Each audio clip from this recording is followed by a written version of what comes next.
വിഘ്നം വിനാ അരുളേകണേ.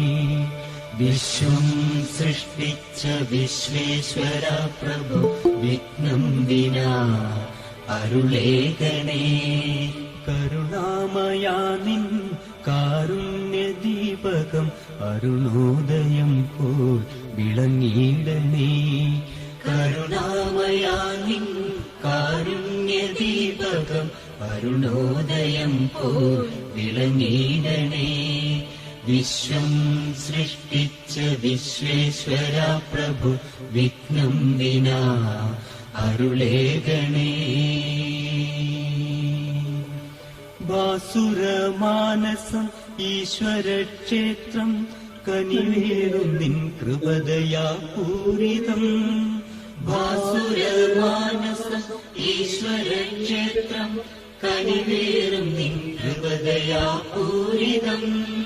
വിജ്ഞാനാമൃതം വാത്സല്യമായി തന്ന വിശ്വപ്രവാഹത്തെ കൈതൊഴുന്നു. വിജ്ഞാനാമൃതം വാത്സല്യമായി തന്ന വിശ്വപ്രവാഹത്തെ കൈതൊഴുന്നു. വിശ്വം സൃഷ്ടിച്ച വിശ്വേശ്വര പ്രഭു വിഘ്നം വിനാ അരുളേകണേ. കരുണാമയാ നിൻ കാരുണ്യദീപകം അരുണോദയം പോൽ വിളങ്ങിയിടണേ. അരുണോദയം പോൽ വിളങ്ങിയിടണേ.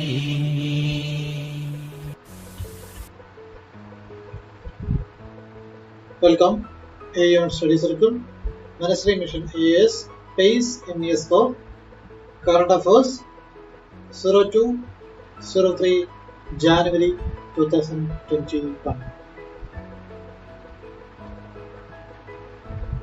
First topic is IFSC become member of IOSCO. IFSCA become member of IOSCO. IFSCA become member of IOSCO.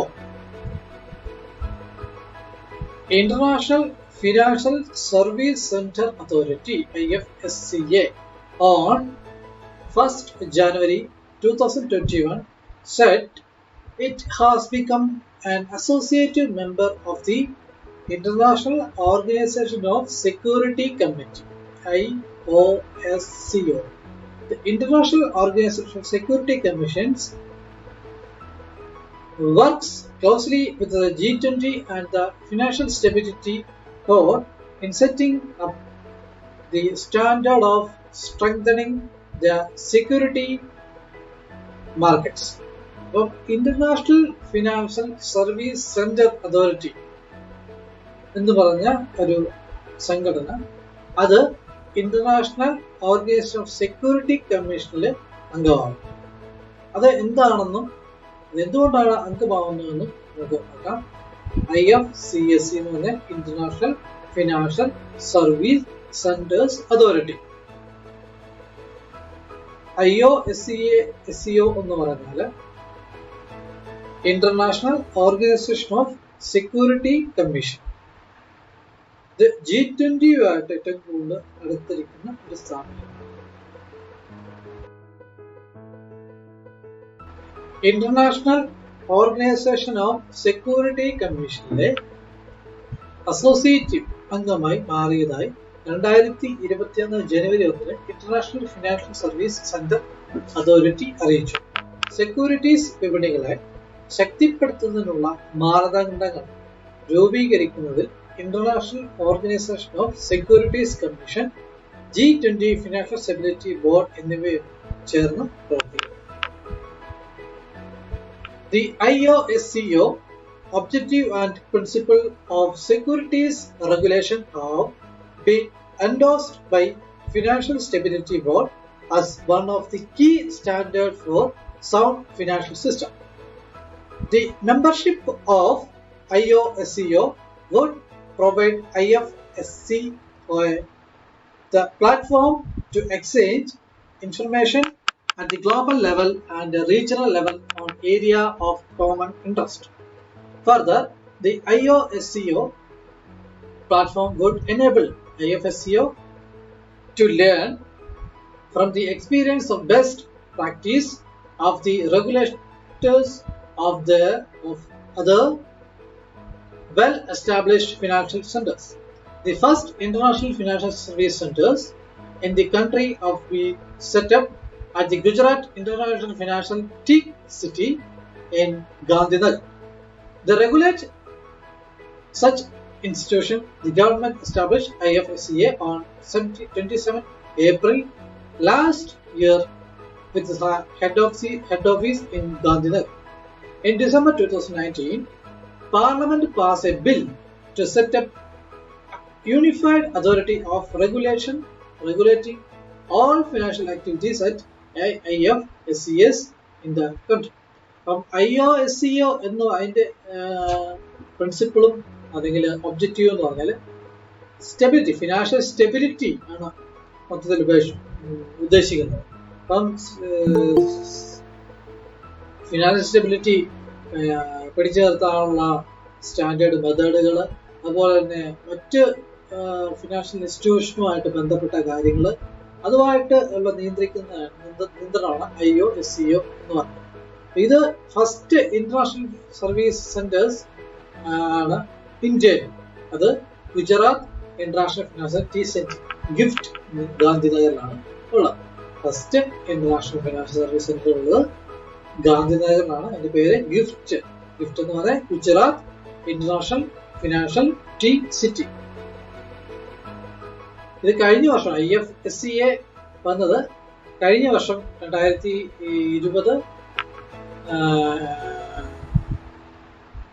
April 27 ആയിരുന്നു IFSCA എസ്റ്റാബ്ലിഷ് ചെയ്തു.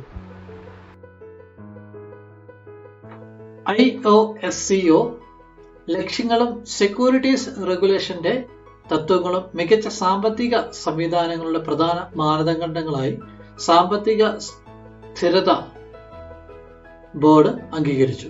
പൊതു താൽപര്യമുള്ള മേഖലകളെക്കുറിച്ച് ആഗോളതലത്തിലും പ്രാദേശിക തലത്തിലും വിവരങ്ങൾ കൈമാറുന്നതിനുള്ള വേദി ISCOയുടെ അംഗത്വം ISCOയ്ക്ക് നൽകും. കൂടാതെ നന്നായി സ്ഥാപിതമായ മറ്റു ധനകാര്യ കേന്ദ്രങ്ങളുടെ റെഗുലേറ്റർമാരുടെ അനുഭവങ്ങളിൽ നിന്നും മികച്ച പ്രവർത്തനങ്ങളിൽ നിന്നും പഠിക്കാൻ ISCO പ്ലാറ്റ്ഫോം സഹായിക്കും. രാജ്യത്തെ ആദ്യത്തെ അന്താരാഷ്ട്ര ധനകാര്യ സേവന കേന്ദ്രം ഗാന്ധിനഗറിലെ ഗുജറാത്ത് ഇന്റർനാഷണൽ ഫിനാൻസ് ടെക് സിറ്റിയിൽ ആരംഭിച്ചു. അത്തരം സ്ഥാപനങ്ങളെ നിയന്ത്രിക്കുന്നതിനായി സർക്കാർ കഴിഞ്ഞ വർഷം ഏപ്രിൽ 27 ഗാന്ധിനഗറിലെ ആസ്ഥാനമാക്കി ഗിഫ്റ്റ് സ്ഥാപിച്ചു. രാജ്യത്തെ IFSCകൾ എല്ലാ സാമ്പത്തിക പ്രവർത്തനങ്ങളും നിയന്ത്രിക്കുന്നതിന് ഒരു ഏകീകൃത അതോറിറ്റി രൂപീകരിക്കുന്നതിനുള്ള ബിൽ 2019 ഡിസംബറിൽ പാർലമെന്റ് പാസാക്കി.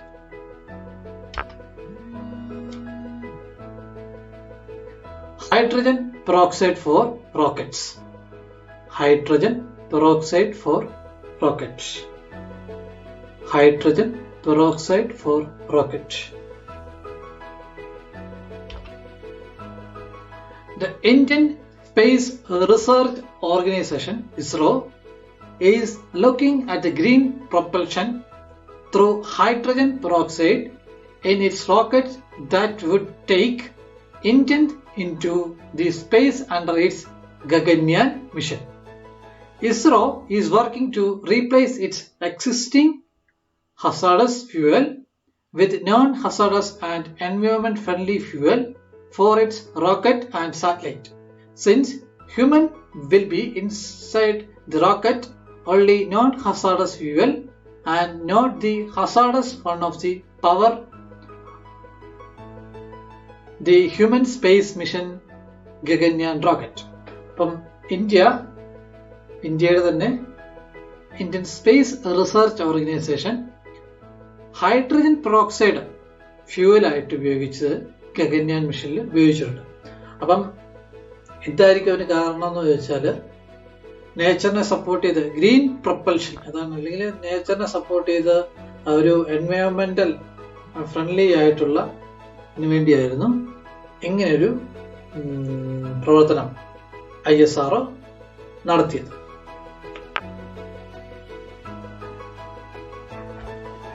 ഇന്ത്യൻ ബഹിരാകാശ ഗവേഷണ ഓർഗനൈസേഷൻ ISRO റോക്കറ്റിലെ ഹൈഡ്രജൻ പെറോക്സൈഡ് വഴി ഹരിത പ്രൊപ്പൽഷൻ പരിശോധിക്കുന്നു. അത് ഗഗൻയാൻ ദൗത്യത്തിൽ ഇന്ത്യക്കാരെ ബഹിരാകാശത്തേക്ക് കൊണ്ടുപോകും. നിലവിലുള്ള അപകടകരമായ ഇന്ധനത്തെ റോക്കറ്റുകൾക്കും ഉപഗ്രഹങ്ങൾക്കുമായി അപകടമല്ലാത്തതും പരിസ്ഥിതി സൗഹൃദമായ ഇന്ധനങ്ങൾ ഉപയോഗിച്ച് മാറ്റി സ്ഥാപിക്കാൻ ISRO പ്രവർത്തിക്കുന്നു. മനുഷ്യൻ റോക്കറ്റിനുള്ളിലായിരിക്കുമെന്നതിനാൽ അപകടമല്ലാത്ത ഇന്ധനം മാത്രമാണ് മനുഷ്യ ബഹിരാകാശത്തിന്റെ ഗഗൻയാൻ റോക്കറ്റിനെ ശക്തിപ്പെടുത്താൻ അപകടകരമല്ല. ISRO is looking at the rocket engine powered by hydrogen peroxide as a monopropellant or a bipropellant along with the ethanol. ISRO is also developing another green fuel, AEON'S methyl liquid oxygen, as an oxidizer and methyl as fuel. The AEON'S methyl propellant has advanced in terms of specific impulse, stability, low toxicity and cost. ISRO has also developed ISROSense, which is rocket grade version of kerosene as an alternative to conventional hydrogen rocket fuel. As regards powering the solid-state satellite, ISRO is working towards lightweight electrical propulsion in place of chemical fuel. Now, fuel constitutes nearly 50% of the satellite weight. On the other hand, the electrical propulsion system is much lighter, say 200 to 300 kg. When electrical propulsion is used, then the satellite payload can be increased and the satellite can be put into orbit by a lightweight rocket. India ISRO green fuel ആയിട്ടാണ് ഈ hydrogen peroxide ഉപയോഗിക്കുന്നത്, അല്ലെങ്കിൽ എൻവയോൺമെന്റിനെ protect ചെയ്തുകൊണ്ടാണ് ഉപയോഗിക്കുന്നത്.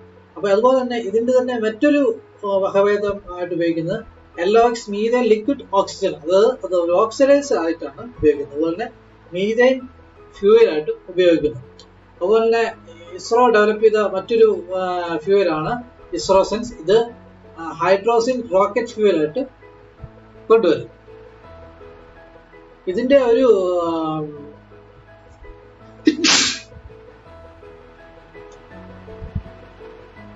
ഇത് electrical പ്രൊപ്പൽഷന് വേണ്ടിയാണ് main ആയിട്ട് ഉപയോഗിക്കുന്നത്. ഹൈഡ്രജൻ പെറോക്സൈഡ് നൽകുന്ന റോക്കറ്റ് എഞ്ചിനുകളെ ഒരു മോണോ പ്രൊപ്പലന്റായി അല്ലെങ്കിൽ എഥനോളിനൊപ്പം ഒരു ബൈ പ്രൊപ്പലന്റായി ISRO കാണുന്നു. ISRO മറ്റൊരു ഹരിത ഇന്ധനവും വികസിപ്പിക്കുന്നു. ലോ മീഥൈൻ ലിക്വിഡ് ഓക്സിജൻ ഓക്സിഡൈസറും മീഥൈൻ ഇന്ധനവുമാണ്. നിർദ്ദിഷ്ട പ്രേരണ, സ്ഥിരത, കുറഞ്ഞ വിഷാംശം, ചിലവ് എന്നിവ കണക്കിലെടുത്ത് ലോക്സ് മീഥൈൽ പ്രൊപ്പലന്റ്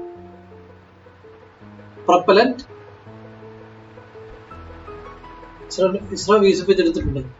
ഉപഗ്രഹങ്ങൾക്ക് ശക്തി പകരുന്നതിനുമായി ബന്ധപ്പെട്ട് രാസ ഇന്ധനത്തിന്റെ സ്ഥാനത്ത് ഭാരം കുറഞ്ഞ ഇലക്ട്രിക്കൽ പ്രൊപ്പൽഷനായി ISRO പ്രവർത്തിക്കുന്നു. സാറ്റലൈറ്റ് ഭാരതത്തിന്റെ 50% ഇന്ധനമാണ്. മറുവശത്ത് ഇലക്ട്രിക്കൽ പ്രൊപ്പൽഷൻ സിസ്റ്റം വളരെ ഭാരം കുറഞ്ഞതുമാണ്. 200 മുതൽ 300 കിലോഗ്രാം എന്ന് പറയുന്നു. ഇലക്ട്രിക്കൽ പ്രൊപ്പൽഷൻ ഉപയോഗിക്കുമ്പോൾ ഉപഗ്രഹത്തിന്റെ പേലോഡ് വർദ്ധിക്കാൻ അല്ലെങ്കിൽ ഭാരം കുറഞ്ഞ റോക്കറ്റ് ഉപയോഗിച്ച് ഉപഗ്രഹത്തെ ഭ്രമണപഥത്തിൽ എത്തിക്കാം.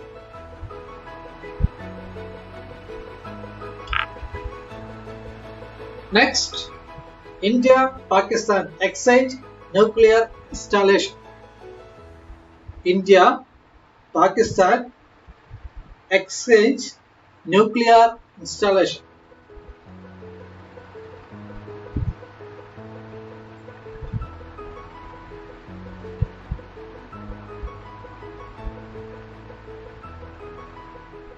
India and Pakistan on 1st January 2021 exchanged a list of the nuclear installation under a bilateral arrangement that prohibit the two countries